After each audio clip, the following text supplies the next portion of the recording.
On today's podcast, we're going to talk about Yom HaShoah, Israel's Holocaust Memorial Day. Every year, we remember the 6 million Jews who were murdered in the Holocaust. But as the years go by, it's becoming more and more important that we also remember the lessons that we can learn from that dark time in history. So on this episode, we're going to look at 2 lessons from the Holocaust that can give us some encouragement and guidance during these very difficult times. And we'll discover what each one of us can do to take the lessons of the past and create a better future. Now, you may be familiar with the International Holocaust Remembrance Day, which has been observed on January 27th since 2005. But Israel instituted this National Day of Remembrance back in 1951. They chose the 27th day of the Hebrew month of Nisan, so that the day would always fall out about 1 week after Passover and 1 week before Yom HaAtzmaut, which is Israel's Independence Day. This year, like every year, it will be a somber day in Israel. Cafes and theaters will be closed, and only Holocaust-related programs will be on television and radio.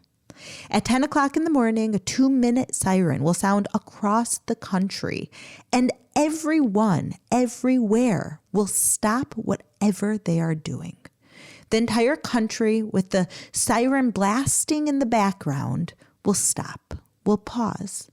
Cars will pull over to the side of the road or stop in the middle of busy highways, and we will hold a nationwide 2 minutes of silence in memory of the victims of the Holocaust. It's really incredible to see and experience. For me and my family, Yom HaShoah is deeply personal. My grandfather on my mother's side was a Holocaust survivor, and most of his extended family was wiped out by the Nazis. I grew up hearing his stories and wondering how many cousins I might have had if that part of my family hadn't been destroyed. And my father-in-law was a Holocaust survivor too. His experience shaped his life and, of course, deeply influenced my husband's life as well. My children are growing up in the light of the rebirth of the state of Israel. Praise God. But we can't deny that we are also living in the shadow of the Holocaust. On Yom HaShoah, we recognize that the times we live in are acharei mot, are after the death of so many of our people. God is speaking to us today after the tragic death of so many Jews. He has important lessons for us that we need to learn. The Jewish approach to tragedy has never been to ask why such a thing happened, or why God let it happen. Those are questions that we will never be able to answer. Instead, we ask the question, what? What can we learn from the past? And what can we do better now and in the future? There are so many lessons that we can take from the Holocaust, but today I want to focus on the 2 lessons that speak most to my heart right now in the context of everything going on in our world today. And I think they're going to resonate with you as well. The first lesson, one that I'm thinking about a lot these days, is the value of every single life and the importance of saving even just one life. There's a famous Jewish saying, "He who saves one life saves an entire world." Have you ever heard that? It was made famous by the movie Schindler's List, a movie about Oskar Schindler, a German industrialist who saved over 1,100 Jews by buying them as workers for his factory. There's a dramatic scene at the end of the movie when Schindler is forced to flee because the Nazis are after him. But just before he leaves, his Jewish workers present him with a gift, a gold ring made from the gold teeth of a few grateful Jews, with the words from the Talmud inscribed on it. "He who saves one life saves an entire world." Schindler looks around at the people he saved and he says regretfully, "I could have done more." The workers try to console him and they say, "You have done so much." But Schindler says, "I wasted so much money." Meaning the money he spent on fancy cars and luxuries could have been spent saving more lives. The Jewish workers say back to him, 1,100 people are alive because of you. Generations will be born because of you. Oskar Schindler had a moment of clarity. He realized how meaningless the things he bought were compared to the value of the lives he could have saved. And I think that's one important lesson that we can learn from him, that saving lives should be a priority to all of us. But we can also learn a lesson from what his Jewish workers said to him, that even if we save or help to save only one life, it's as though we saved an entire world. Of course, we want to save everyone, but we should never underestimate the importance and impact of saving even just one life. Let me tell you the context of this teaching from the Talmud. It appears in a discussion about why God started the world with just one person, when he could have just as easily created 20 people or 20 million people. The Talmud explains that God began the world with just Adam, just one person, in order to teach us that the whole world came from one person. Therefore, to kill one person is to kill an entire world.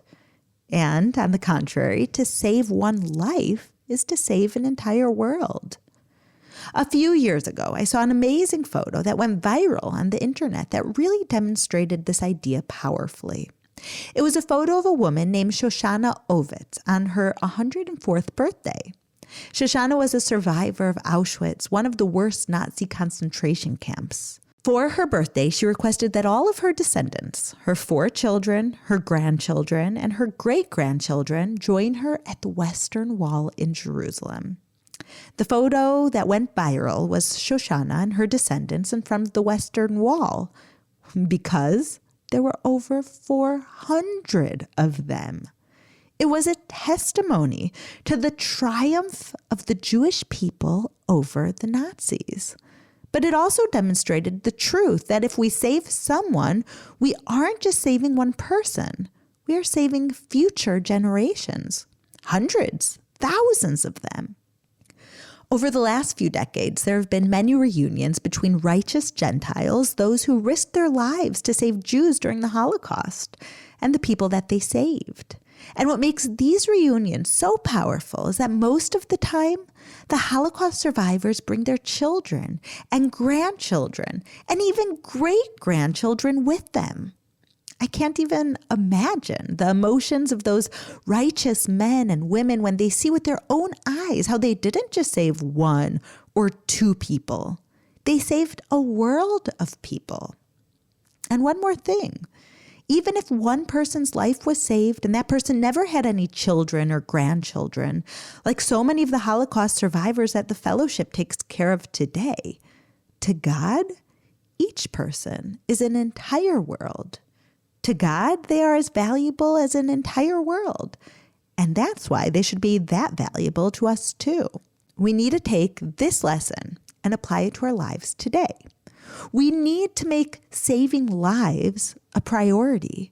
We need to stretch further and open up our hearts wider to do whatever is in our power to help save lives.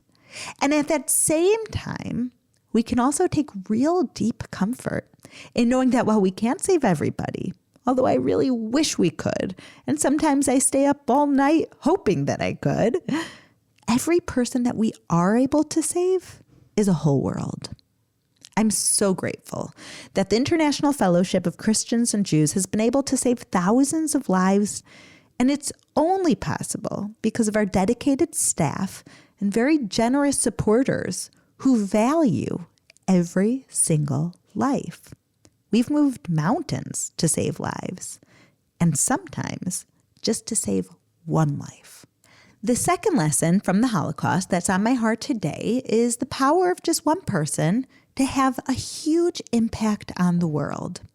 There are so many stories from the Holocaust about individuals who are able to save many lives in spite of the difficulties and the threats to their own lives. They were the light inside of the darkness. I'm going to share just one of those stories with you, but if you want to read about more heroes of the Holocaust, I invite you to check out the Fellowship's website, where we tell stories of brave men and women. They are so inspiring. The story that I want to tell you now is about a man named Nicholas Winton. In December of 1938, Nicholas was just a young stockbroker in London. He was about to go on a skiing vacation when a friend asked him to come to Czechoslovakia to help out with what he called an interesting project. Nicholas canceled his vacation and went to Prague, where his friend showed him what was happening to Jews there. By that time, the Jews had already been forced out of their homes. They were living in terrible conditions, in refugee camps, and it was clear that things were about to get a lot worse. So Nicholas decided that he had to help in whatever way he could. He realized that it would be impossible to get the Jewish adults to safety, but that maybe he could find a way to smuggle out the Jewish children. He rented a room in a hotel to serve as a makeshift office. And he spoke to hundreds of parents who were desperate to give him their children, who they knew without him would probably die. Nicholas was the best chance that at least their children would survive whatever was coming, even if the parents would be killed. Nicholas returned to London, and he immediately got to work. He had no experience that made him qualified to rescue anyone, but he was determined to make it happen. Eventually, he came up with a plan that involved a cover story and forged papers, and he lined up families in London to take in every Jewish child. It was a risky, dangerous mission, but ultimately, Nicholas Winton rescued 669 children from almost certain death. No one knew about Nicholas's heroism and bravery, not even his family, until 1988 when his wife stumbled upon a notebook in their attic. And you know what was inside that notebook? The names and photos of hundreds of children. That discovery led to a series of events, and eventually the notebook ended up in the hands of BBC. They invited Nicholas to be on a TV show called That's Life, to be recognized for his amazing work. But what he didn't know was that BBC had tracked down hundreds of those children from the notebook, the children that Nicholas had saved, and many of them would be sitting in the studio audience all around him. In a very dramatic and emotional moment, the show's host asked anyone sitting in the audience who owed their life to Nicholas Winton to please rise. And all around Nicholas, people stood up. Nicholas looked to his right, he looked to his left, and he saw dozens of people standing and looking at him with tears in their eyes. And he started to cry too. There in front of his eyes, all around him, were the grown-up children that he had saved. All around him, he saw people who were alive because of what he had done 50 years earlier. Later on, someone asked Nicholas why he did what he did when everyone else did nothing at all. He answered that his motto has always been, if something is not impossible, then there must be a way to do it. While most people during that time period threw up their hands and said, I'm only one person, what can I possibly do? Nicholas said, if it's possible, I'll find a way. And because of that, thousands of people descended from the 669 children that he saved are alive today. When we look at what people like Nicholas Winton, Oskar Schindler, or any other individual who managed to save many lives or do other amazing things, it's easy to think that we could never do what they did. But the truth is that we could never know as long as we haven't tried. Ultimately, our ability to make a big difference in the world doesn't come from the strength of our abilities or our influence. Our power comes from the strength of our yes. Our willingness to do our best to help others, our willingness to say yes to God when He calls upon us to do something, or when He shows us a problem and asks us to help solve it. Every one of us can do amazing things if we're willing to try. Whether you are an Esther in a position of influence or a David with nothing more than a slingshot in the face of a giant, if we are willing to do what we can in the name of God, we can make a huge difference in the world. Sometimes the smallest actions, just by one person, have huge ripple effects that can change the world for generations for the better. And sometimes great things happen when one person joins another person, and another, so that the power of each individual combines to create an incredibly powerful force for the good. I see this power every day in the amazing work of the fellowship. It didn't exist during the Holocaust. The Jewish people didn't have Christian friends from around the world who came together to join forces to save lives. But thank God now we do. And we're seeing firsthand how that is making a massive difference today. In the last 2 months alone, we have saved thousands of Jews who have had to flee Ukraine, and we provided life-saving aid to those stuck in Ukraine while bombs were falling all around them. Many of them are even Holocaust survivors who we've helped. Having such a large impact is a group effort. We can't do it alone. But it all comes down to the power of each individual, the power of one person committed to saving lives. The Holocaust brought about the greatest amount of death that the world has ever seen, but we can look back on it and learn about the value of life. Like Oskar Schindler, we can recognize the value of each and every life. We can make saving lives a priority and do our part to ensure the safety and well-being of all of God's children. And we can extend our value of human life to how we treat all people, treating every person with dignity, care, kindness that every single person deserves. And like Nicholas Winton, we can recognize our ability to do more than we might think we are capable of doing to help people in need. Instead of throwing up our hands and thinking there is nothing we can do, we need to set up our hands to work at what we can do. And I believe that with God's help, we can accomplish more than we ever thought was possible. My father, Rabbi Yael Eckstein of blessed memory, always said that memory without action is meaningless. It's not enough to say, never forget. We need to follow that up with meaningful actions. So let's learn from the past and let's let it influence our lives today. Let's value every life and extend ourselves to help those in need. There's no better tribute to the 6 million who died in the Holocaust. May our lives honor them, and may their memory be a blessing. Deuteronomy 30:19 tells us to choose life. We can fulfill this directive by saving lives, by valuing life, and by doing all we can to preserve life. This week, let's help people whose physical lives or emotional well-being are at risk. How might you help just one person in need?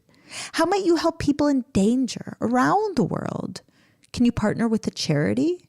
Is there something that you can do on your own? You may be just one person, but it is in you. You have the power to help save another person. And by doing that, you will have saved an entire world. Shavua Tov, my friends. Have a wonderful week from here in the Holy Land. Thank you for listening to the Nourish Your Biblical Roots podcast. If you like what you have heard, visit me at mybiblicalroots.org for more of my teachings, videos, blogs, and books. You can also follow me on Instagram at Yael_Eckstein or on Facebook at Yael Eckstein. Shalom and see you next week.